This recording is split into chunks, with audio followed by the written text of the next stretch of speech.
In today's tutorial, we will be making these Kusudama paper flowers. They are super easy to make. All you need is paper and glue, so these are really simple to make at the basic level, and you can include them in other projects. To start, you will just need a piece of paper in a square. You can use origami paper or just cut squares out of any kind of paper. And the first step is to fold over into a triangle shape. Then you will take the bottom right corner and fold that up to make another little triangular shape on the edge of your paper.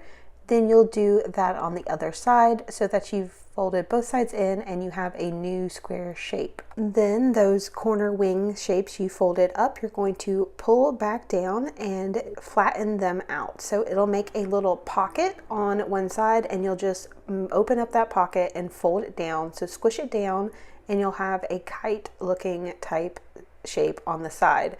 You'll do that on both sides. So you'll just want to flatten out the open area and have it flat to the ground. The next step is to fold over the top part of these areas so that the triangle is facing in toward the center. So you'll just fold it over on the top and even it out with the edge of the paper.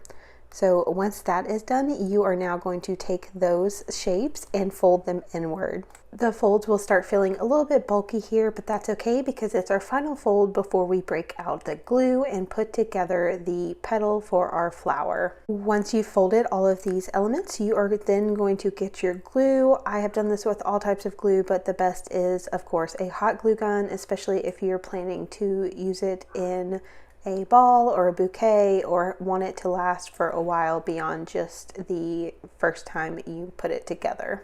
To completely form the petal, you will put glue on one side of the inner edge and then hold it together for a few seconds. Just bring it around so both edges go together like this. The glue will be on the inside, and any that spills over you can just remove. If you have hot glue, you'll just pull it off and pull off any strings. So as you can see, you just do this repeatedly over and over to make enough petals to do a flower. Traditionally, you can do 5. I like to do 6. You can do even more if you're going to put something in the center. These are pretty flexible when you are putting them together, so I tend to do all of my folding at once, then all of my gluing, and put them together in bulk. Once you have enough petals made, you'll want to start assembling your flower. So to do this, you will take one of your petals and then put your glue on the outside edge of the petal.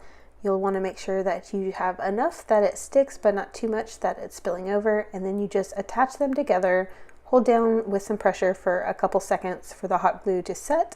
And then you'll repeat the process, adding another petal to the outside of your petals. As you can see, this is actually a really easy project and a really easy flower to make. It does have a really nice visual impact with all of the folds in the middle of the flower and the very nice petals that stand out, but putting it together is actually super simple. It literally is just gluing the petals to the edges so that you can have a full flower. And depending on the size of the petals that you've made, that will affect the size of the flower that you have in the end. You can decide to use as many petals as you want, and that will affect how it looks in the end. For this particular flower, I decided to add more petals than I typically do. You can do these with 5 or 6, but I just kept adding, and I decided that I liked the look of 7 different petals on this flower because I wanted a lot of visual interest with the color in the middle, since there was not a lot of variation with the paper.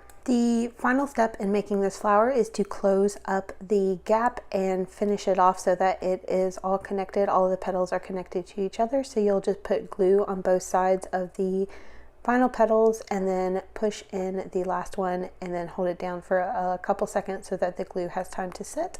And this is what the flower can look like when you're finished. It has so much room for variations and for playing around with how it looks, but the basics of the flower make a really visually interesting flower. You can create even more visual interest when you're adding a stem to put in a bouquet by using a button or a jewel or something that really pops off the paper flower.